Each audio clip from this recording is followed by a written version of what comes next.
紀先生咧雖然獨居，但係佢做到獨居生活嘅同時，亦都絕對唔會封閉自己嘅社交生活。我即係基督徒嚟嘅，所以變成我喺教會咧就有好多朋友啦，而且有時候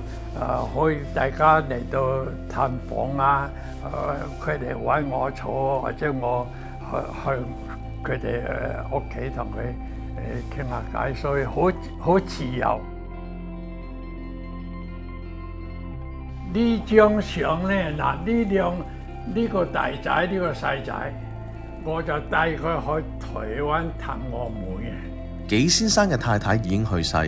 佢兩個仔同埋孫咧都住喺灣區其他城市。不過嗰兩個仔咧就定期每個月都會嚟三藩市同爸爸見面食飯嘅。好有後生嗱，上幾個月咧，個細仔又同我去咗旅行。因為好難得啊！而家我見到咧，你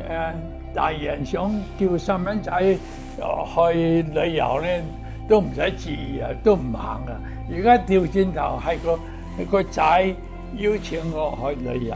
根據2015年 CDC 發表喺預防慢性病期刊上邊嘅一份研究報告咧，佢哋喺調查咗83000名年齡超過65歲嘅長者，並跟蹤研究15年之後，得出咗結論：和完全退休嘅人士相比啊，選擇繼續工作嘅長者係擁有良好嘅健康狀況嘅比率，大約係前者嘅3倍。喺患有例如癌症或者心臟病等嘅重大健康問題上邊咧，其風險卻有前者嘅一半。而且退休之後選擇繼續工作，對於降低患上失智症嘅風險咧，亦都有好大嘅幫助嘅。